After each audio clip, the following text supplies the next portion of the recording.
Bonjour tout le monde, bienvenue à cet épisode de Au pas de tir. On est tous réunis aujourd'hui, Sophie, Luc, merci de nous rejoindre comme d'habitude, là, mais ça faisait quelques épisodes là, qu'on s'était donné un petit break. Évidemment, on a fait passer plusieurs épisodes de Au pas de tir reçoit. J'espère que vous appréciez ce format-là aussi. Et comme j'avais dit dans les épisodes précédents, on a encore plusieurs interviews à vous proposer, donc restez des nôtres, là, on va vous proposer ça, puis on va vous présenter ça dans les semaines qui vont suivre, évidemment, jusqu'à ce qu'il en reste plus ou jusqu'à temps qu'on en fasse d'autres, peu importe ce qui va arriver en premier. Avant qu'on oublie, évidemment, faire un petit like, subscribe, un petit j'aime, abonnez-vous et évidemment faire un partage avec tout le monde. Hein. Tout le monde, allez sur Facebook, faites un partage aussi. Abonnez-vous non seulement sur notre page YouTube, mais aussi sur notre page Facebook. Ça nous aide grandement à savoir que nos podcasts servent à quelque chose. Sinon, on fait juste dire des niaiseries puis il n'y a personne qui nous écoute. Aujourd'hui, comme vous avez pu voir peut-être dans le titre, on va parler de la CCFR qui a décidé finalement de se lancer, d'essayer de se lancer plutôt dans son combat juridique en cours supérieure. Donc, on va discuter de c'est quoi les tenants aboutissants, la réflexion de la CCFR, pourquoi ça a pris un petit peu de temps, etc. Et qu'est-ce que ça veut dire pour nous, les propriétaires d'armes à feu, qui ont des armes qui sont encore interdites en ce moment même. Donc, on va discuter de tout ça. On va aussi parler du discours du trône un petit peu en passant, ainsi que qu'est-ce qu'on fait avec le buyback, qu'est-ce qu'on fait avec l'interdiction, maintenant qu'on a un nouveau gouvernement libéral en place. Donc, on va parler de tout ça. Il va y avoir d'autres petits sujets aussi, probablement, qu'on va discuter par-ci par-là. Mais ça va être ça les sujets principaux. Donc, peut-être, juste avant qu'on commence, Luc, Sophie, est-ce que vous voulez nous raconter un petit peu ce que vous avez fait dans les dernières semaines pour prendre un petit break, pour décompresser, pour vous amuser? Je sais que Sophie, tu as fait beaucoup de salons, fait que peut-être nous parler un petit peu de ça pour démarrer, pour lancer le bal, pour mettre les gens en perspective. En fait, j'ai eu la chance quand même de faire 2 salons des collectionneurs du Bas-Canada, dans le fond, l'Association des collectionneurs du Bas-Canada. Il y en avait un à Saint-Hyacinthe, puis 2 semaines après, il y en avait un à La Chute. Fait que ça a permis d'aller rejoindre des gens autant sur la Rive-Sud que sur la Rive-Nord. Une belle réponse, encore une fois, des belles discussions. Mention spéciale à notre ami qui est membre à vie, qui a spoté ma casquette, puis qui est parti avec ma casquette finalement. Non, j'ai eu des super belles discussions avec les gens. Les gens ont répondu présent. Au salon à la chute le week-end dernier, là, il y avait vraiment beaucoup de monde. Beaucoup de variétés aussi, bien que, bon, évidemment, plus de pistolets, plus de AR-15 et ses variants. Mais ça reste pareil qu'il y avait quand même pas mal de monde qui ont répondu présent. C'est une super de belle place. Le prochain, ça va être à l'extérieur, justement. Ça va être au mois d'août. Je dis le 23 août, si ma mémoire est bonne. Ça va être à l'extérieur au marché aux puces là, de la chute. De toute façon, vous avez juste à suivre la page d'Au Partir là, pour avoir les détails. Là, généralement, on va publier l'information sur notre page pour que vous soyez informés.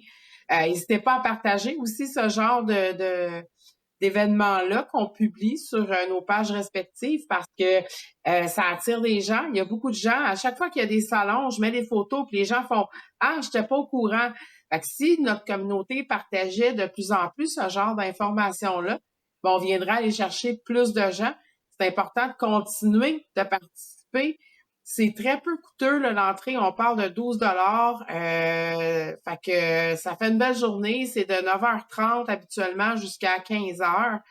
Donc, je vous dis, arrivez tôt le matin. Il y a déjà des line-up. Souvent, les habitués sont là tôt le matin. Mais il y a des belles trouvailles à faire. D'ailleurs, j'avais lancé un cri au secours la semaine dernière sur ma page Facebook parce que je me suis acheté un 12 puis j'avais pas de clé de choke. Puis finalement, ça faisait même pas 5 minutes que j'étais arrivée au salon que pour un gros 5 piastres, là, j'avais une clé de choke. Fait que ça vaut la peine, sérieusement, là. Puis tu fais des belles rencontres, puis des passionnés, il y a de tout. Des vêtements, des armes, des pièces, des couteaux, il y a plein de choses. Ça vaut vraiment la peine. Mmh. Puis je vais le mentionner rapidement aussi parce que pour devenir membre de la CABC, aucune Oui, affiliation avec nous en passant, ça coûte 40 je pense, par année pour être membre. Ce que ça vous donne, c'est évidemment, vous avez accès au salon plus tôt. Donc, vous pouvez arriver là à partir de 8 heures, je crois, pour les membres de la CABC. Donc, vous skippez le line-up, vous pouvez arriver là, avoir les meilleurs deals, les meilleures choses à voir.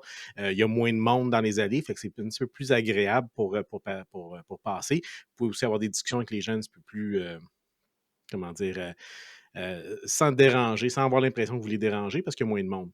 Ils n'ont pas autant de clients à gérer. Ça, c'est un des avantages. Deuxième avantage, c'est que vous pouvez, si vous avez des choses que vous voulez vendre, vous voulez vous débarrasser, bien, prendre une table. Ça coûte 40$ pour une table dans leur événement. Donc, si jamais, je ne sais pas moi, vous avez 4-5 armes à feu que vous dites, bon, je les utilise plus, ils sont dans mon coffre, j'aimerais ça peut-être aller chercher un petit peu d'argent pour aller m'en acheter une autre. Évidemment, on parle ici d'armes qui ne sont pas prohibées, hein, on s'entend. Ben, écoutez, ça vous donne l'opportunité de faire ça. Mais comme Sophie t'a dit, c'est pas juste des armes à feu qu'il y a des couteaux, il y a munitions. du linge, il y a des écussons, vraiment tout ce qui a rapport avec le militaria. C'est pour ça que c'est l'association des collectionneurs d'armes du Bas-Canada, c'est que c'est vraiment tout ce qui a rapport avec ça, que ce soit des vieilles armes, des armes plus récentes. Ça peut Il y être a du intéressant neuf, pour il y a vous. du usagé. Oui. Tu sais, il y a des munitions aussi. Tu sais, pour certains tireurs sportifs, des fois, on essaie des munitions, puis bon, c'est pas concluant.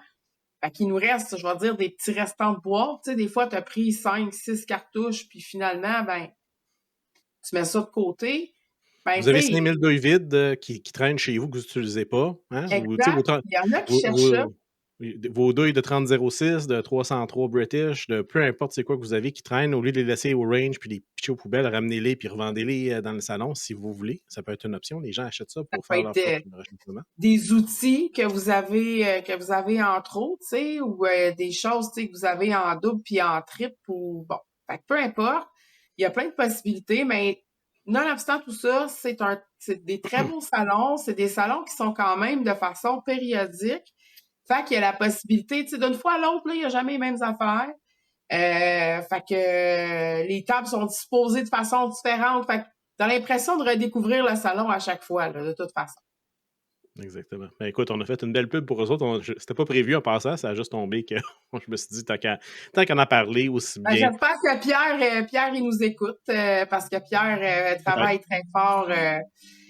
très fort pour l'association. Fait que si tu nous Ben, c'est écoutes, pas Pierre, juste un peu bonjour.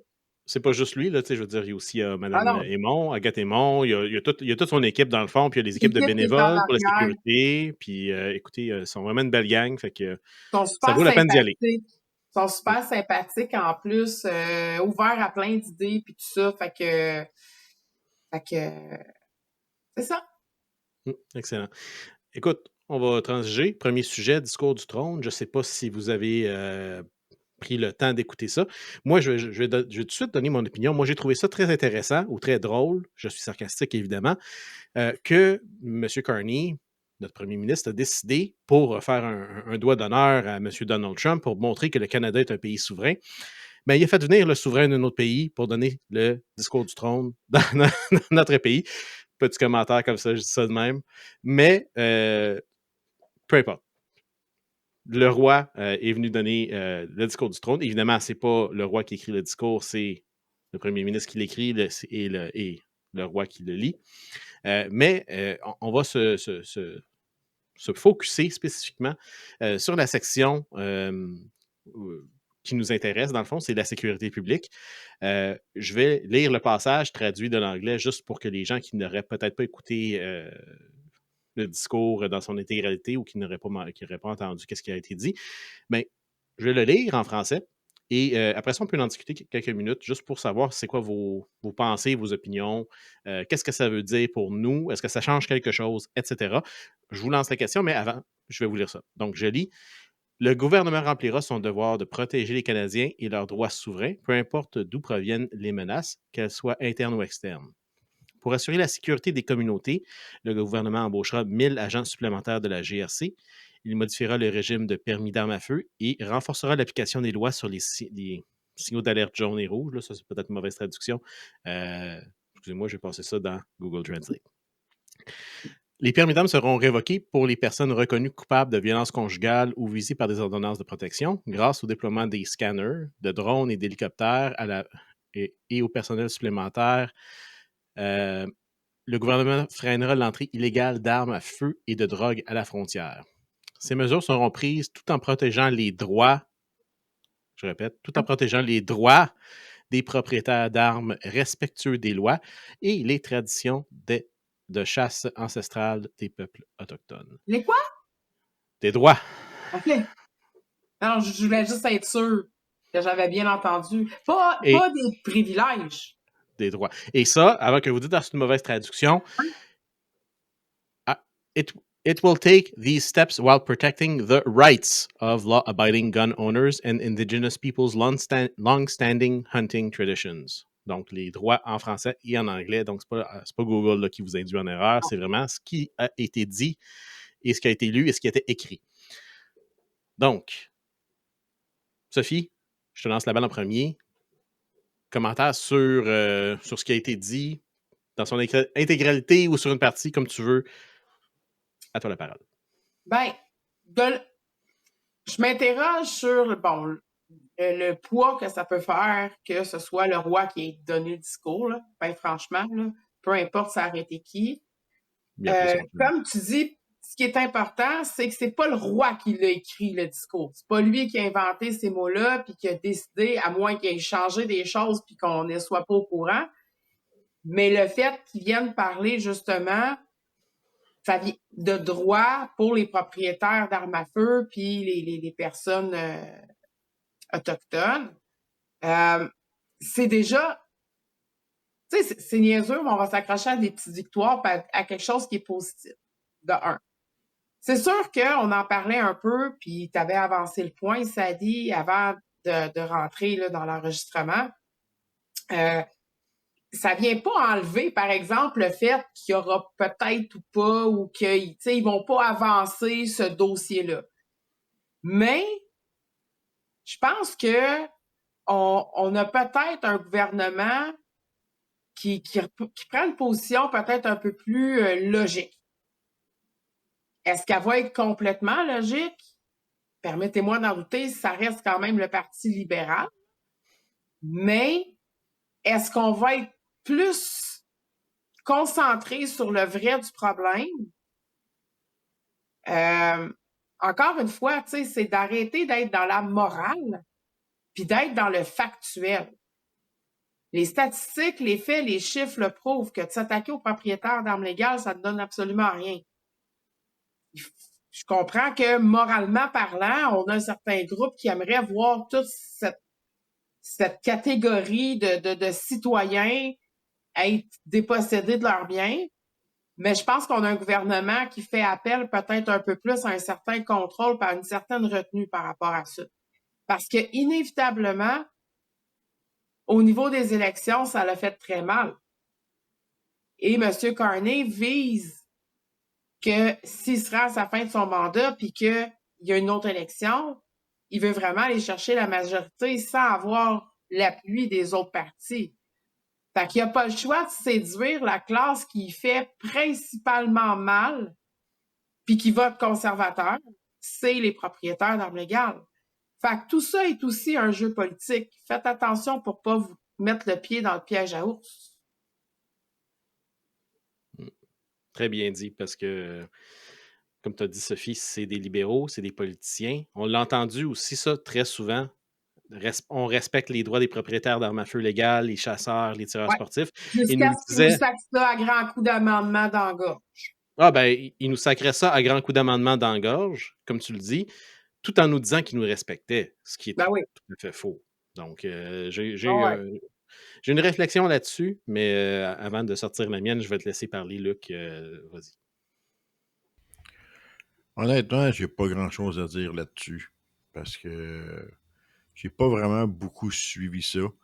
Je me suis déconnecté, je dirais, un peu là, de la politique pour prendre du temps pour moi-même, parce qu'à un moment donné, on va virer fou à force de trop focusser là-dessus. On ne se le cachera pas. Faut penser à notre famille, il faut penser on n'a pas juste ça à faire, on a une vie aussi. Puis, ça ne sert à rien de se fâcher après ça, parce qu'à un moment donné, tu amènes ça au travail, tu amènes ça à la maison, Donc, des fois, un petit peu de recul, ça fait du bien. OK? Mhm. C'est sûr, qu'est-ce qui va arriver dans les prochains mois? Ben, ce gouvernement-là, il nous a toujours démontré que tu peux pas y faire confiance, de toute façon. Donc, il va se passer quelque chose. Par contre, on ne sait pas trop ça va être quoi, mais c'est sûr qu'il va nous attendre dans un détour à un moment donné. Fait que ça, comme tu dis, c'est un petit peu ça là, que moi j'en pense, que oui, on parlait comme tu sais, les droits, c'est un beau discours, là. C'est super beau, là. Ça donne le goût d'y croire. Mais l'espoir, c'est ça aussi, hein, des fois. C'est juste, regarde, ça donne le goût d'y croire, mais au bout de la ligne, il n'y a rien qui va arriver. Donc, c'était mon petit 2 scènes là, Ouais. là-dessus, moi. Ben, écoute, je pense que de toute façon, il n'y a personne qui mord à l'hameçon ici. Là, on s'entend qu'il n'y a personne qui pense que tout à coup, on va avoir un gouvernement libéral qui est de notre bord, qui va nous redonner nos droits. Là. Je pense pas qu'on peut s'attendre à ça. Puis les gens qui disent on va avoir un petit peu de répit, moi, je pense que c'est un show de boucan.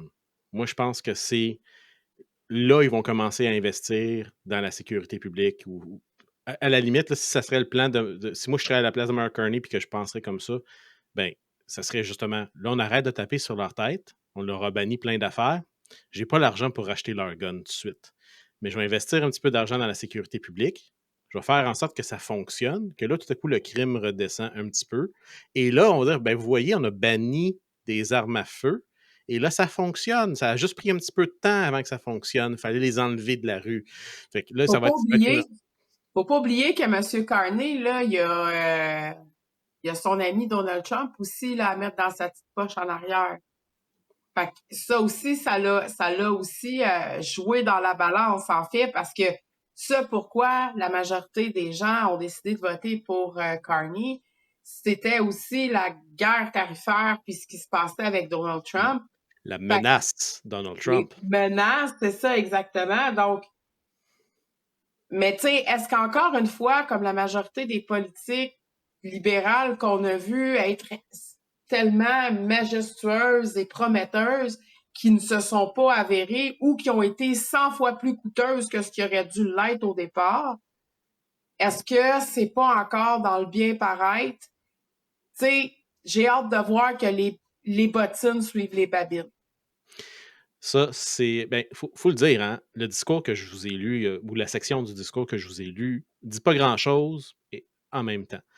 Elle mentionne ce qu'ils ont l'intention de faire, mais elle n'en dit pas vraiment grand-chose sur les méthodes qu'ils vont utiliser. On va engager du personnel, on va engager des On n'a pas scanners, de budget encore, ça dit, hein? on n'a pas de budget. Remarque, dans l'acceptation du discours du trône, qui en passant, ça c'était un vote de confiance, qui en passant n'a pas passé par un vote voyons, par les MPs, là, excuse-moi, Des ministres. les ministres, oui, excuse-moi. Donc, ça n'a pas passé par. Normalement, ça devrait passer par un vote des ministres, mais finalement, ils ont décidé les partis se sont juste dit on est d'accord, on ne fera pas de vote, là, on va le faire passer. Mais dans ça, je pense qu'il y a eu un amendement justement parce que le gouvernement libéral n'avait pas l'intention de présenter un budget, mais je pense qu'il y a eu un amendement à ça qui essaie de forcer le gouvernement à présenter un budget. Donc, est-ce qu'on va voir un budget éventuellement? Je ne sais pas, mais à date, ça n'a pas l'air d'être Ben là, écoute, mieux que les libéraux de Justin Trudeau. Là. la Chambre avait arrêté quand pour les vacances, là, c'est dans les alentours du 23 juin. Il faudrait faire des petites recherches vite, là, mais sinon, tu sais, d'ici là, est-ce qu'il y a vraiment le temps de prendre un budget ou encore une fois, tu sais, il y a un budget déjà préparé, puis comme leur plan, comme leur budget qu'ils ont déposé lors de la campagne électorale, tu sais? Ça va rester à voir malheureusement. Je pense que présentement, leur budget, la raison de ne pas en présenter un, c'est parce qu'ils veulent peut-être qu'ils ne voulaient pas faire peur aux gens. Parce que le budget, je pense, des libéraux, de Mark Carney, va être aussi pire, sinon encore plus pire que ce qu'on avait vu lors des années Trudeau. Et ça peut faire mal. Donc, à voir, hein, on peut juste spéculer pour le moment. Donc, il ne faut pas non plus. Ça s'arrête, effectivement, ça arrête le 23 juin. puis ça semble reprendre le 15 septembre. Selon le calendrier là, de la Chambre, des séances de la Chambre. Et notons, en passant, que Poilievre avait promis que si le gouvernement conservateur était majoritaire, si c'est lui qui rentrait au gouvernement, mais pas si c'était majoritaire, mais si c'est lui qui rentrait comme premier ministre, qui aurait forcé les parlementaires à garder la session ouverte afin de pondre un budget. Hein? Pas de vacances, là. Tout le monde souffre au niveau économique présentement. Il y a la menace de Donald Trump, il y a plein de choses qui se passent. Il ne faut pas oublier qu'avec la démission de Justin Trudeau, le Parlement n'a pas siégé pendant un Christy de bon bout. Là. Effectivement, ça fait un bout qu'il n'y a personne qui est à la barre du bateau. Là. Hein? Puis on s'en va vers des roches. Peut-être le temps que quelqu'un se réveille. Mais regarde, c'est ça qui est ça. Je suis d'accord. Donc, on a parlé du discours du trône un petit peu comme j'avais mentionné. Et le deuxième sujet, ça tombait en ligne avec ça. J'ai proposé l'opinion qu'il n'y avait peut-être pas de budget pour faire le rachat, mais qu'est-ce que ça veut dire pour nous avec les interdictions d'armes à feu? On a encore, évidemment, un amnistie jusqu'en octobre 2025 pour les 2 premiers décrets, ainsi que jusqu'en 2026. J'ai oublié mars 2026, ça se peut-tu? Mai 2026? J'ai comme un petit blanc de mémoire. C'est octobre. L'amnistie? Oui, il y a 2 amnisties. Il y a la première amnistie qui est pour les 2. Il y a pour les 2 premières. Les deux premiers décrets, les 2 premières interdictions de mai 2020 et de décembre 2024. C'est en octobre 2025. C'est ça. Et puis, tu as le. Puis l'autre, c'est en mars 2026. C'est ça. Je n'étais pas sûr si c'était mars ou mai. Là. C'est comme sur les dates Ça, c'est d'expiration les sur ton logo. C'est marqué AMA. Tu n'es pas sûr si c'est mars ou mai. C'est un petit peu ça le problème ici. Ouais, c'est les autres qui comportent les fameuses PCC 9 mm, des choses comme ça. Là. Exactement. Donc, qu'est-ce que ça veut dire, ce changement de gouvernement-là? Moi, j'ai mentionné rapidement là, que je pense qu'ils n'ont juste pas le budget. Fait est-ce qu'ils vont encore reporter le rachat? Est-ce qu'ils vont encore étendre l'amnistie plus loin? Est-ce qu'ils vont défaire l'interdiction? Faut pas. Je pense pas que on va se rendre jusqu'à là. Mais qu'est-ce que vous en pensez, considérant qu'on est présentement dans un budget qui est extrêmement déficitaire, dans un pas de budget qui est extrêmement déficitaire plutôt? Est-ce que c'est vraiment dans l'intérêt du gouvernement de dépenser des milliards de dollars et tout en se rappelant que je crois qu'il y a eu une étude Léger qui a paru dernièrement, qu'on a vu passer, qui disait qu'il y avait une majorité des Canadiens qui étaient en faveur de ne pas dépenser justement cet argent-là pour acheter des armes des propriétaires légaux d'armes à feu. Donc, qu'est-ce que vous en pensez de tout ça? Est-ce qu'il y a un petit peu de lumière au bout du tunnel avec tout ça, ou est-ce que c'est encore une fois essayer de nous garder calmes, nous garder dociles jusqu'à temps qu'ils arrivent et ils disent il est maintenant le temps de racheter vos armes à feu? C'est parce que dans l'optique où est-ce que ces armes-là sont bannies, sont prohibées, s'ils ne les rachètent pas, qu'est-ce que tu veux qu'on fasse avec? Dans le sens que vas-tu redonner le droit à l'utilisation? Je veux dire, on ne peut pas rendre cet objet-là inerte avec aucune valeur, puis laisser ça au monde, puis faire comme si ça n'avait jamais existé. Là. La solution facile pour lui, sans enlever l'interdiction, clause grand-père, chose qui était supposée d'avoir initialement dans ce décret-là. Donc, est-ce que... Ça va crier là tout à l'heure? Il y en a une qui peut plus crier. Nos coquilles, gang, parce qu'il va y avoir une gang de femmes qui seront pas contentes. Mais il y en a une dans la gang qui ne pourra pas crier. Elle va faire un petit point de presse, elle va dire qu'elle va être déçue, puis elle va se faire mettre à la porte, probablement, si elle fait ça. Là. Mais il y en a une qui ne pourra pas crier, mais les autres ne vont pas se gêner. Sur Twitter, ils vont se faire aller babine, en tout cas, ça, c'est certain. Donc, qu'est-ce que vous en... Mais est-ce que c'est une possibilité, ça? Est-ce que ça serait dans l'intérêt... C'est sûr que pour nous, ça serait une mini-victoire, mais c'est sûr que c'est une victoire dans une défaite, dans une quand même plus large défaite. Qui donne un goût de vomi dans la bouche, dans le sens que pourquoi du jour au lendemain, tu sais, pourquoi, en tout cas. Mais je pense que ça serait, bien que ça serait pas quelque chose qui serait totalement une victoire, comme tu dis, ça Ça serait la finalité logique de la chose. Avec les armes qui vont s'éteindre avec leurs propriétaires. Ce que je trouve, par contre, pas correct dans tout ça, c'est que ces armes-là, ça peut être aussi un leg, mais tu sais, peut être un leg financier. Fait qu'il faudrait qu'à la limite, au décès de cette personne-là, ben, l'arme soit rachetée. Que l'arme soit rachetée par le gouvernement. Parce qu'on pourra pas la céder. Mais ça va faire en sorte que sur une période de temps, il va les racheter graduellement plutôt que d'avoir un X nombre de milliards à sortir des coffres d'un coup.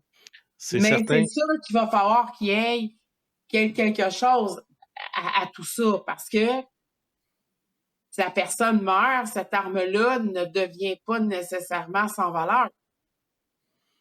Ben, c'est certain que ça serait logiquement probablement la chose à faire si tu ne veux pas débourser d'une shot dans une année fiscale 7, 8, 10, 12 milliards de dollars tout d'un coup pour finalement te faire taper sa tête et dire, ben, vous voyez, ça n'a rien fait, ça n'a pas augmenté la sécurité publique, ça n'aura rien changé.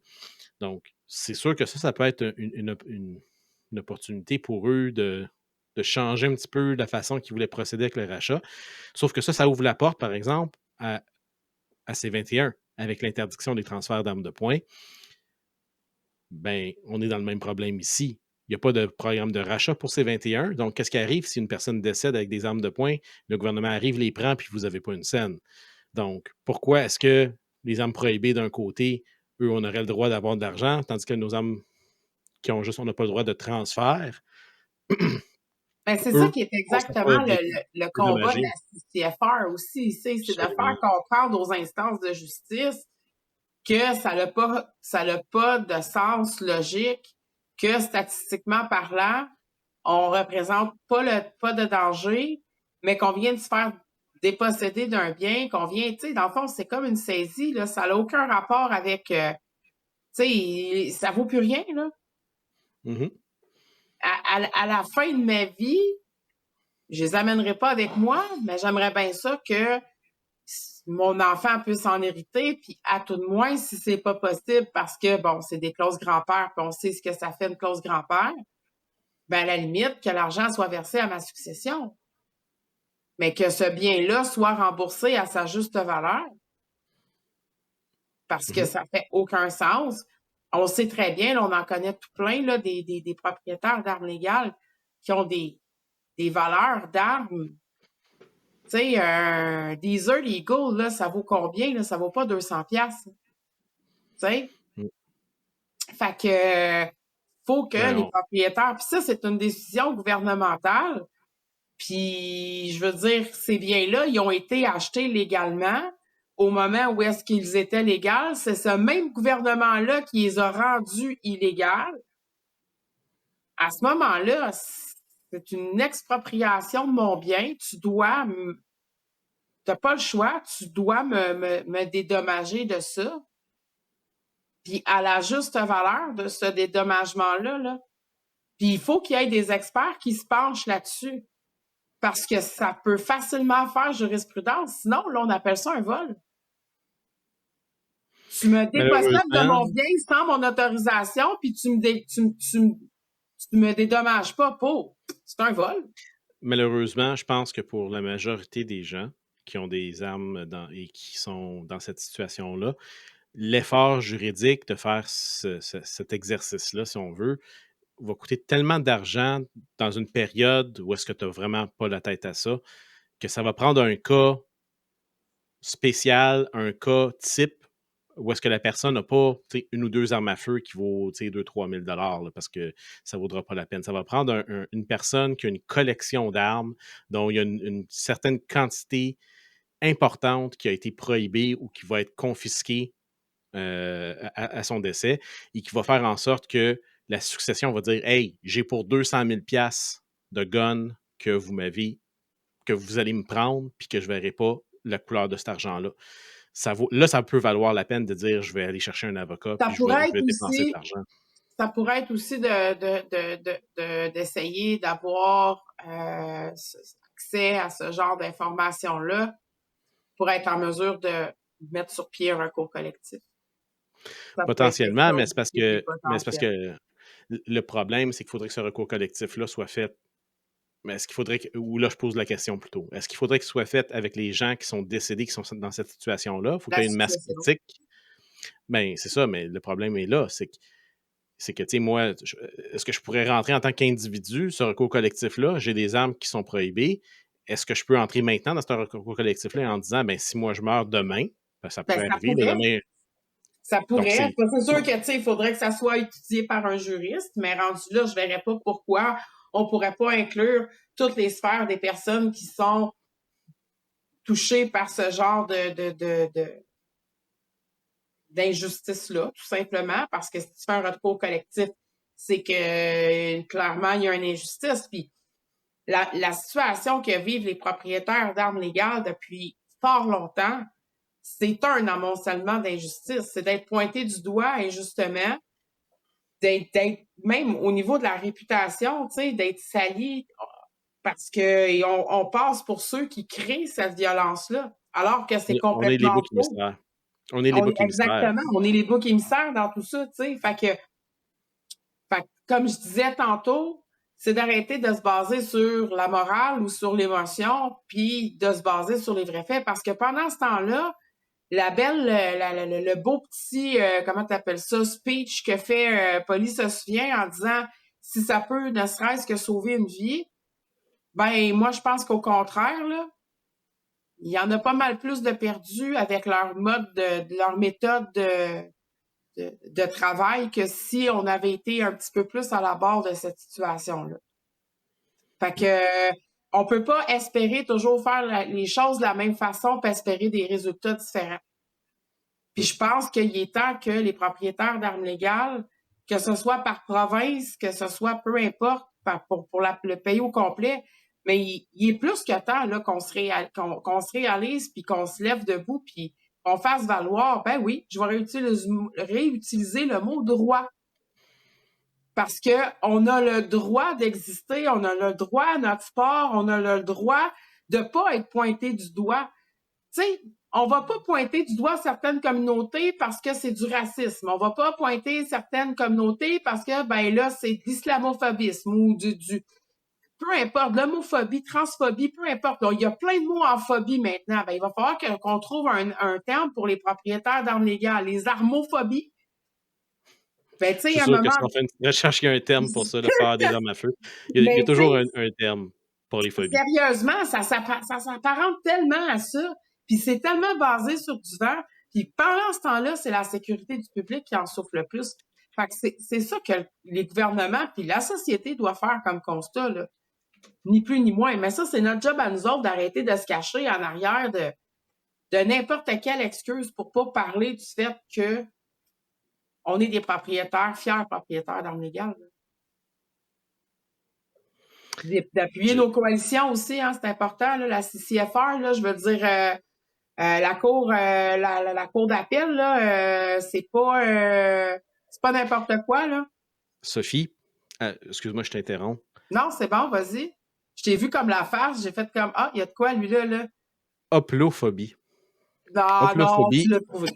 je l'ai trouvé. Je t'avais dit, dès qu'il y a une phobie de quelque chose, ça existe. Fait que hoplophobie est une phobie des armes à feu. Et Finalement, le on nom n'a de pas cette ça. spécifique dérive du grec hoplon, qui veut dire âme, et phobos, peur. Donc, et voilà. On peut commencer à insulter les gens. Ah, c'est que t'es hoplophobique. Ah, Hein? t'es donc ben hoplophobe. T'es hein? T'es un Hein? hoplophobe. On peut insulter les gens Ah, comme ça maintenant. Leur hey. sens, Le mot du jour, hoplophobe. le mot. Ouais, Hoplophobie. exactement. Ah, ben, Donc, oui, effectivement, Sophie, tu disais qu'il faut supporter nos coalitions, ouais. mais je pense que ça va plus loin que ça, parce que oui, les coalitions peuvent faire un gros morceau, et ça va être une belle transition pour parler de notre sujet principal, mais ils peuvent seulement s'impliquer si, en tant que communauté, on s'implique. Ouais. Donc, c'est pas juste à eux de se battre, hein? On se fait souvent poser la question, oui, mais c'est quoi que la CCFR fait pour nous? Qu'est-ce que Ben, ça me donne à moi concrètement? Eh bien, ça se bat. Et justement, ça a décidé de continuer de se battre. Transition à notre sujet principal. La CCFR a décidé, après une courte réflexion quand même, quelques semaines, d'aller ou du moins d'essayer d'aller en Cour suprême. Je l'avais mentionné dans un podcast Dans le précédent fond, là, où c'est j'étais faire tout seul. appel. Dans le fond, faut qu'il demande à être Pétitionne. entendu, auditionné. C'est ça, je cherche Il faut qu'il fasse une pétition auprès de la Cour suprême, à savoir, et comme je l'avais dit dans le podcast précédent, c'est pas tout le monde qui peut aller dire, moi, je vais aller à la Cour suprême parler de mon appel ou de la chose. Il faut qu'il y ait un intérêt, si on veut, pan-canadien au niveau de la Constitution, au niveau de certaines choses, pour que la Cour suprême s'intéresse à votre demande. Et ce que la CCFR a fait, dans le fond, c'est elle est allée chercher des avocats. Évidemment, on connaît Loberg, qui est l'avocat sous retainer, comment on dit ça en français, je ne sais pas. Qui est comme c'est l'avocat qui est là tout le temps pour la CCFR. Oui, c'est l'avocat de la Puis, CCFR. et puis, ils ont fait l'exercice. Ils ont dit, garde, voici notre cause. Est-ce que vous pensez que si on va en Cour suprême, il y aurait une chance que notre cause soit retenue et qu'elle soit entendue? Donc, on ne sait pas encore c'est quoi les détails à suivre. On ne sait pas c'est quoi les détails de tout ça. Mais pour les gens qui disaient pourquoi est-ce qu'on ne va pas jusqu'à là, pourquoi est-ce que la CCFR ne va pas jusqu'à là, pourquoi est-ce qu'on arrête Ben, écoutez, ils ont décidé. C'était 70% qui n'étaient pas sûrs. Fallait aussi, premièrement, fallait que le dossier soit bien étudié pour évaluer les chances. Il faut bien monter le dossier parce que tu n'as pas 2 chances de faire une demande. Donc, puis il y a des coûts rattachés à ça, là. Donc, il fallait s'assurer qu'il y avait quand même possibilité qu'on s'en allait pas là pour perdre encore une fois, là. Tu sais, c'était ça qui était l'enjeu. Puis le financement, ben, ça ne le cachera pas, ça passe par les membres, ça passe par les dons. Donc, si on a une diminution au niveau des renouvellements, on a une diminution au niveau de l'engouement pour devenir membre avec la CCFR, ben c'est sûr que ça amenuise toujours nos chances de poursuivre le combat, de poursuivre la mission. Donc, fait que c'est d'autant plus important, ben t'es membre, puis tu vas dans un club de tir, puis tu parles avec du monde, puis tu sais qu'il n'est pas membre, ben tu es capable de raconter ce que ça fait. Au nombre de fois qu'on parle justement de toutes les avancées puis de ce qui a été fait par la coalition, je pense que vous avez une mine d'or juste dans nos podcasts d'informations puis d'argumentaires pour prendre votre téléphone, votre ordinateur, d'aller télécharger l'application CCFR, d'aller vous mettre membre ou d'aller faire votre renouvellement ou d'aller vérifier si c'est le temps de faire votre renouvellement pour vous assurer de continuer de faire entendre votre voix. On ne peut pas être une coalition avec 12 personnes en arrière de nous autres. Mais quand tu arrives à 2,5 millions devant une cour, de dire, nous, on représente ces gens-là, ça veut dire quelque chose. Puis on s'entend, là, quand on parle de donation puis devenir membre, c'est sûr que ça vous donne d'autres choses aussi. C'est pas juste supporter ça. Mais admettons, là, Sophie, tu l'as mentionné, il y a 2,5 millions de propriétaires d'armes à feu. Il y a probablement moins de membres CCFR que ça, évidemment, même si on aimerait ça que ce soit un chiffre 1 pour 1.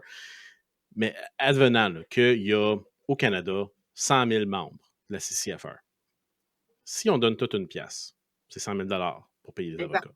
Si on donne 2 pièces, c'est 200 000. C'est pas beaucoup 2 pièces, là. Pas besoin de faire ça tous les mois, là, tous les jours.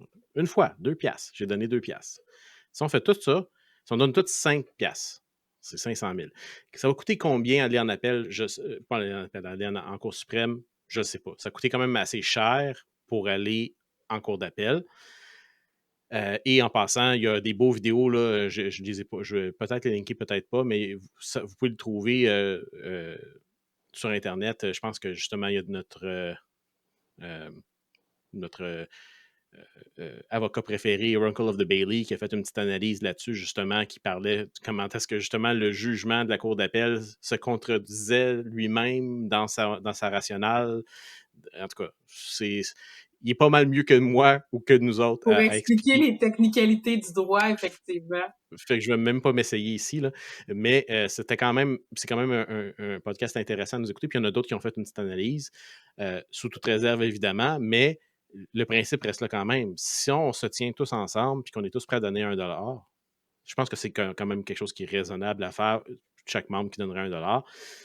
Mais écoute, on peut payer les avocats, on peut continuer à se battre, puis 1 $, honnêtement, moi, tu me dis, c'est-tu quelque chose qui est hors raison? Je comprends que tout le monde est un petit peu plus serré présentement avec tout ce qui se passe au niveau de l'économie, mais on a tellement d'argent investi dans notre sport, dans notre passion, dans nos armes à feu. Hein, il y en a beaucoup C'est il y a même pas beaucoup le prix d'argent. d'un café. Ben non, c'est ça. 1 $, c'est Fait même pas le prix d'un café. Tu sais, fait que quand que vous participez à des événements puis que, tu sais, on est présent, même souvent, tu sais, il n'y a rien qui vous empêche de venir faire un don quand on, tu sais, ou quand on a de la marchandise. Puis on a même, là, je les ai pas avec moi, là, ils sont dans mon camion, mais j'ai même des beaux autocollants qui disent que vous avez donné de la Mmh. CCFR. Fait que, tu sais, gênez-vous pas, c'est de cette façon-là qu'on va continuer parce que c'est pas vrai que parce qu'on a un nouveau gouvernement ou parce que même si à la limite on a plus d'écoute, notre mission va toujours être là parce qu'il y a aussi le côté de la mission d'éducation, de la relève dans le sport et tout ça. Fait que oui, la CCFR elle a une mission de faire entendre votre voix, mais on a aussi une mission de relève, d'éducation. Donc, il y a plein d'événements qui viennent autour de ça. Sophie, je te lance l'idée. Tu sais, on est tous officiers de terrain ici, là, mais je lance l'idée, je la lance un petit peu plus directement. Campagne de la CCFR, $1 to keep your guns, 1$ pour garder vos guns. On passe cette campagne-là, at large, partout. Tout le monde qui voit les vidéos de la CCFR ça devrait être un slogan. 1$ pour garder vos guns. Ouais. Hein? Je dis ça comme ça.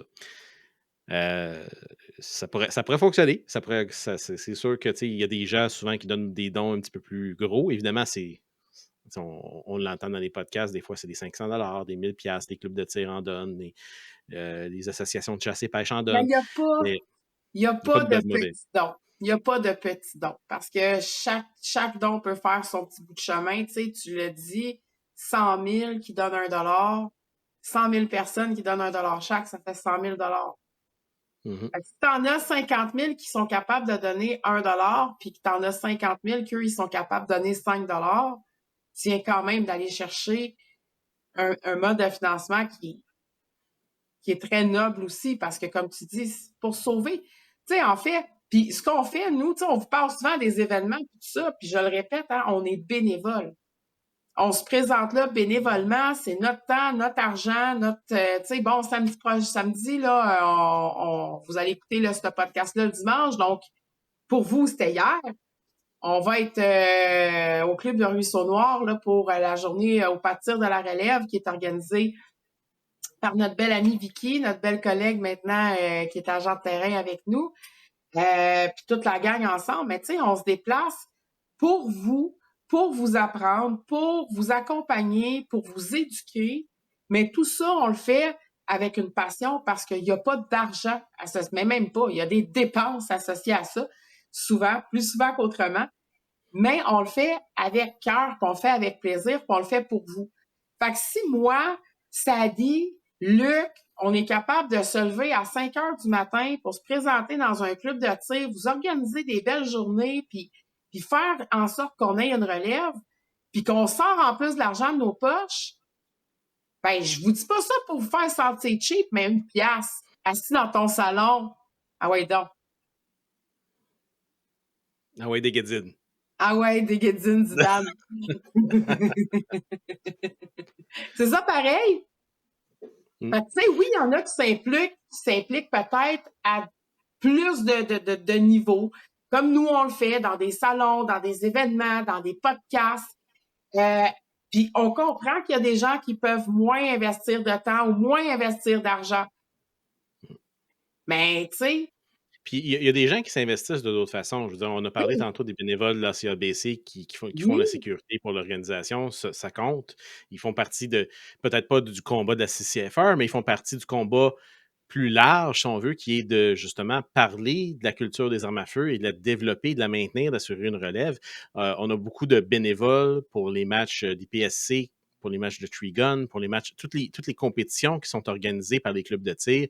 C'est sûr que des fois, il faut payer pour les faire, mais souvent, les gens qui font ça, on paye pour acheter le bois, pour acheter les cibles, pour acheter les patchs, pour acheter tout ce qui va autour de ça, mais les gens qui sont là, c'est des bénévoles qui donnent de leur temps pour faire le montage, le démontage, pour être range officer, pour faire n'importe quoi. Il y a beaucoup, beaucoup de bénévoles qui s'impliquent au niveau de notre sport et tout le monde, dans le fond, même là, pour ceux qui font pas de match d'IPSC, bien souvent même les tireurs qui ne sont pas, si on veut, des bénévoles directement affiliés avec le club vont souvent donner un coup de main justement pour faire le démontage, pour assister, faire le ramassage par la suite. Donc, tout le monde donne un coup de main. Je pense qu'il n'y a pas de mauvaise façon de Non. contribuer parce que ça permet justement à tout le monde. Une autre bonne façon de contribuer, c'est de prendre ce podcast-là puis de le partager. Ça aussi, c'est une contribution. Exactement. Encore une fois, de s'assurer qu'il y a une relève, qu'est-ce que vous voulez. Exactement. Donc, finalement, tout ça pour revenir à ce qui se passe en cours, à ce qui va se passer potentiellement en cours supérieur, c'est qu'on n'a pas vraiment plus d'informations que ça à vous partager autre que l'annonce. La CCFR allait s'essayer.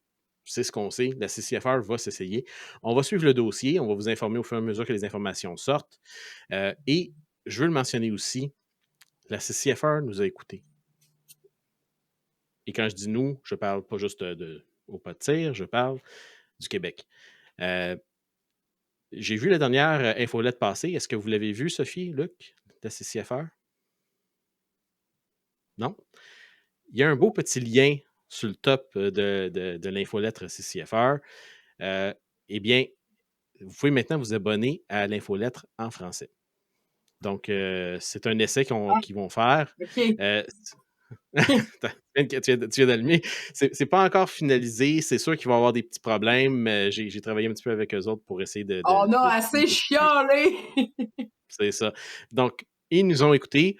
Quand je vous dis qu'on travaille pour vous autres, là, écoute, on les pousse dans le dos puis dans les fesses, puis en ouais, let's go. Ouais, c'est ça. Let's go. Mais comme je dis, ils ont écouté. Et ils savent maintenant, je crois, qu'on ne peut pas passer, on peut pas outrepasser le Québec pour cet enjeu-là. Donc, c'est une première étape. Est-ce que ça va être parfait? Est-ce que le français va être parfait? On verra bien. C'est sûr que vous comprendrez qu'on ne peut pas traduire ça professionnellement à chaque fois. Fait que ça va être probablement... il va probablement avoir des petites fautes une fois de temps en temps, mais au moins, il y a un effort qui est fait. Puis je voulais juste le mentionner. Je voulais le souligner aussi parce que souvent, ça, c'est une plainte. Souvent qu'on entend souvent dans les salons, Sophie, qu'il n'y a pas assez de français au niveau de la CCFR. Ben, à force de leur taper sa tête avec ça, ils nous ont écoutés. Oui, c'est grâce à nous, effectivement, mais c'est grâce à vous aussi, qui venez nous donner ces commentaires-là puis qui nous permettez de pouvoir travailler ce genre de dossier-là. Des fois, ça peut être long parce que, mine de rien, souvent, il peut y avoir de l'investissement en arrière de ça, de temps, d'argent. Mais je pense qu'on a réussi ensemble à faire comprendre, comme tu dis, Sadi, que la mission puis le combat de la CCFR passe aussi par le Québec, puis ça passe aussi en français. Exactement. Je pense qu'on a fait quand même pas mal le tour de nos sujets principaux. Je vais juste peut-être faire quelques petites annonces. On peut en parler. Sophie, tu avais déjà parlé du salon de la CABC le 23 août au marché aux puces. Ça va être un salon extérieur. Donc, on vous lance l'invitation. Venez nous rencontrer. Je ne sais pas c'est qui va être là. Ça va-tu être moi et Sophie? Ça va-tu être juste moi? Ça va-tu juste être Sophie? Ça va être quelqu'un d'autre de la CCFR? À vérifier. On verra bien qui va être là. On n'est pas rendu là. On n'est pas rendu là encore. On va voir. Luc, concours Cadex pour TDDQ, il en reste encore. C'est encore le temps de participer. Oh, on t'entend pas, Luc. Je pense que t'es muté. Et voilà. OK. Effectivement, il nous reste encore, je dirais, pour sortir les chiffres, 38% de billets. OK. C'est pas mal exact. C'est pas mal exact. C'est sûr que, ça ne le cachera pas, quand on fait des événements, on attire beaucoup de personnes qui voient notre concours, tout ça. Ça part vite quand on fait des événements. Entre les événements, c'est un petit peu plus tranquille. OK? On fait des petites publicités, mais c'est sûr que c'est pas aussi voyant que quand que tu vas dans un événement en personne, puis tu peux parler du concours, quoi que ce soit. Mais pour le concours, il reste toujours des billets. On aimerait ça le faire tirer idéalement avant la fin de l'année. Ça pourrait être un beau cadeau sur le sapin là, pour la fin d'année. Ça, là, ça serait intéressant. Je dis ça de même. Si vous avez déjà acheté quelques billets, il y a plus longtemps, ben, achetez-en un aujourd'hui. Hein? Ça va faire 2 billets. Si vous en avez déjà acheté 5, achetez-en un 6e ou achetez-en 5 autres. Puis encouragez votre chemin à acheter un billet. Si elle peut pas, ben, il vous la donnera. Mais, Ben oui. ou vous la vendra peut-être. Ouais. Et puis là, ça va être. C'est quand est-ce la date de la fête des pères, ça, déjà? C'est pas mal vite, là. C'est le 16 juin, là. OK, bon, ben, pas Ça, mal vite, mais 16 ça, c'est juin, non, 15 juin, excuse.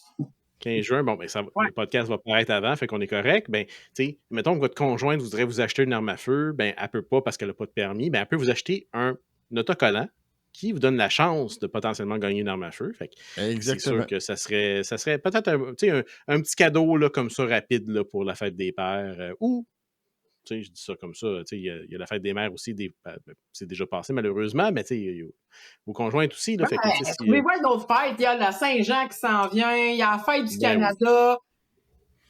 La fête de votre voisin, tous les prétextes sont bons là, pour acheter. Il y a toujours une bonne excuse, exactement. Moi, tout ce que je veux, c'est que les billets soient vendus pour savoir si je gagne ou pas. C'est ça que je veux savoir. Ben, c'est ça, parce que faut avoir tous vendu les billets pour faire le tirage. Fait que c'est pour ça, tu sais, pour 25$, aider la cause, là. On va se rapprocher. En tout cas, moi, tu m'as donné le goût d'aller pitonner ça, là. Après, grouillez-vous, là, je m'en vais me chercher un numéro, moi aussi. Bon. Donc,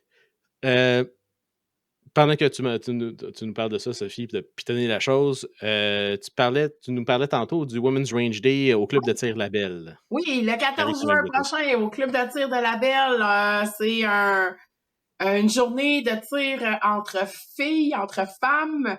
Donc, je vais être présente. Encore une fois, ça va être une super belle journée. J'ai calé du soleil.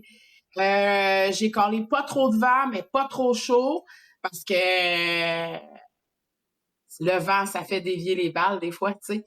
Fait que mais il va y avoir une super belle journée. Vous pouvez aller chercher les informations sur la page Facebook du Club de tir de Labelle. Vraiment, là, il y a un lunch et tout ça. Et je sais pas si toutes les places sont comblées.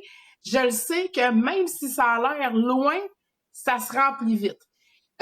Pour ceux que ça leur tenterait, ben, il y a des super beaux terrains de camping tout le tour. Moi, je suis en train de regarder ça, là. Je vais possiblement aller passer le week-end directement là-bas, là. Fait que ça serait peut-être cool qu'on se ramasse quelques passionnés sur le même terrain à jaser d'histoire au bord d'un feu. Fait que bref, 14 juin, Club de tir Labelle, excusez, mes écrans se sont éteints, fait que la lumière s'est fermée. Au Club de tir Labelle, c'est un Woman Range Day là, que je pense que c'est la 3e année consécutive que le club l'organise. Puis c'est un succès à chaque fois. Excellent. Ben, on les remercie pour avoir cette initiative-là, puis de continuer à supporter le sport, évidemment, d'inclure les femmes. Hein? Un sport inclusif. Hein? Les femmes peuvent tirer aussi bien, sinon mieux que les hommes. Donc, ils sont le bienvenu. Elles sont le bienvenu. Dans la même ordre d'idée, moi aussi, je vais prendre une petite seconde, peut-être juste pour remercier, comme tu l'as mentionné, je pense que c'était toi, Sophie, tantôt, qui disait que justement, ben, le 7, donc hier, pour ceux qui nous écoutent dimanche, ben, c'était l'événement au Club de tir Le Ruisseau Noir. Je vais aussi prendre 2 secondes pour dire merci au Club de tir Le Ruisseau Noir, de te remercier, Vicky, mais à chaque année, ils font toujours quelque chose pour le National Range Day, la Journée nationale des clubs de tir. Que ça fonctionne bien, que ça fonctionne moins bien. Écoute, Madeleine est toujours là, elle répond toujours à l'appel pour faire un événement, elle est toujours prête à faire quelque chose d'intéressant à son club. En plus, il y a du barbecue souvent. L'année passée, c'était-tu l'année passée ou l'autre année d'avant, il y avait un four à pizza qu'on pouvait manger sur place. Écoute, oui. Fait que, il y a toujours des belles activités qui sont faites là. Donc, je voulais juste soulever ça, son implication, tant de son côté, mais aussi du club de tir qui prend le temps, qui prend la journée pour fermer à ses membres l'accès, justement, pour cette fin de semaine, au pas de tir restreint pour faire essayer des gens au club de tir, qui va réduire aussi la disponibilité des pas de tir aux 200 verges pour permettre justement à cette journée-là de se dérouler. Donc, Il va y avoir un site de pigeons d'argile qui va être aussi monopolisé pour la formation. Exactement. Donc, tu sais, ça met quand même un certain niveau de comment dire, de planification, mais aussi il y a de la logistique. Il y a vraiment de la logistique. Oui, exact. Les équipes vont être séparées. Vicky et Madeleine ont vraiment fait un travail de moine. Merci aussi à l'équipe de TDDQ pour nous avoir prêté leurs compétences et connaissances parce qu'on va avoir besoin d'instructeurs de tir. Comme vous savez, il y a 1 ou 2 règlements là, qui entourent le tir à date d'autorisation restreinte. Non, c'est ça dans ta cour chez vous, pas de problème. Fait que c'est ça, fait que TDDQ a mis toute la logistique en place là, pour ce qui est des armes, du transport, de l'accréditation et de tout. Là. Donc, tout est fait dans les règles de l'art. Fait que c'était une belle collaboration de monsieur et madame tout le monde là, pour être en mesure de mettre sur pied cet événement-là. Puis assurément que vous allez voir là, des photos passées. Vous avez probablement même, si vous étiez sur les réseaux sociaux hier, vu des photos passées de cet événement-là parce qu'on l'attend depuis vraiment longtemps. Vicky est aussi récipiendaire d'un prix qui a été remis par la Fédération des chasseurs et pêcheurs des dragons de la relève qu'on appelle. Donc, je tiens aussi quand même à préciser que c'est une première, que ce ne soit pas quelque chose qui est directement lié à la chasse et la pêche. Et c'est une première aussi que ce soit un individu, que ce soit Vicky qui est remporté. D'habitude, c'est tout le temps des organismes, des écoles, des choses comme ça. Là, c'est vraiment une personne qui s'est présentée avec un projet complètement fou, qui sortait complètement de tout ce qu'il avait déjà vu avant, puis qui a remporté une bourse aussi là, pour organiser son événement. Fait que, encore une fois, on va en profiter. Félicitations à Vicky qui a eu aussi cette belle initiative-là de s'inscrire pour être capable de rendre cette journée-là encore plus mémorable. Des prix de présence, des tirages. Il y a un paquet de choses qui ont été mises en place pour ces personnes-là de la relève. Tu sais, souvent, on dit les jeunes de la relève. Tu peux être un jeune de 60 ans, là, si tu veux. Là. Tu peux être un jeune de 35 ans. La relève, c'est une personne qui a envie d'essayer puis qui a pas la possibilité comme nous, on a de le faire. Donc, tu sais, quand on parle de journée de la relève, pensez pas que c'est juste pour les moins de 18 ans. Non, au contraire, là, comme tu disais, Sally, c'est inclusif. Donc, toute personne qui a envie d'essayer ça, les portes ouvertes, puis les journées de relève sont là pour ça. Excellent.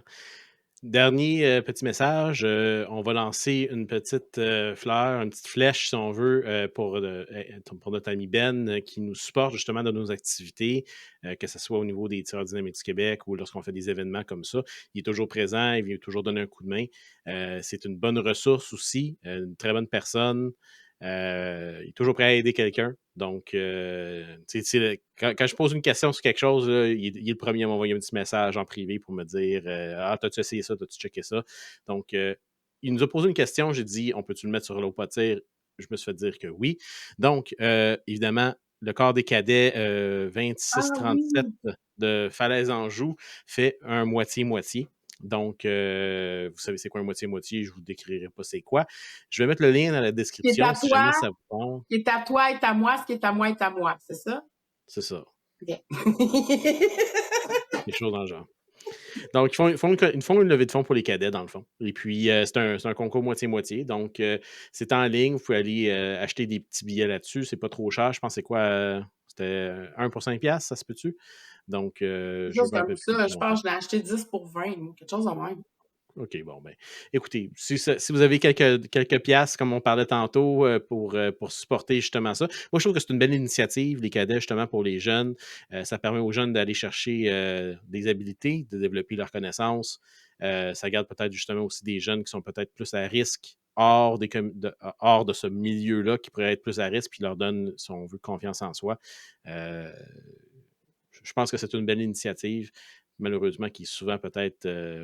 on lève le nez à ça, des fois, je dirais. Ah, les cadets, c'est militaire. Non, c'est pas la même chose. Pas ça pantoute. Donc, pour les supporter, moi, je pense que ça vaut la peine. Puis en plus, comme je dis, c'est un moitié-moitié. Vous avez une chance de gagner un petit peu d'argent en même temps. Mais ça supporte les jeunes.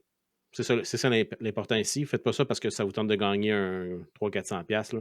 Faites ça parce que ça vous tente de supporter une initiative qui aide les jeunes, qui donne confiance à la prochaine génération dans leurs moyens, dans leurs habiletés, qui leur donne des skills, comme on dit, pour leur vie. Donc, on a-tu d'autres choses? Je pense qu'on a fait pas mal de tours. Hein? Je pense que ça a fait pas mal le tour. Ça nous fait une belle heure de discussion avec...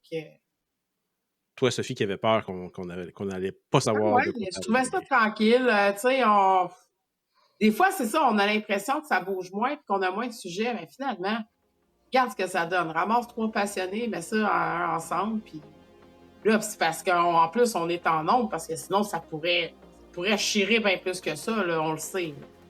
Non, il n'y a pas encore l'alcool qui coule à flot, fait que si l'alcool serait là, ça serait un petit peu plus long. Ouais, et non, effectivement. Excellent. Mais écoutez, la gang, encore une fois, je vais vous demander de faire un petit like and subscribe, ne pas oublier, et puis de partager tout ça avec le plus de monde possible. Ça va être le mot de la fin, je crois. On vous dit encore merci de nous écouter, et puis à la prochaine. Bye! Ciao, gang.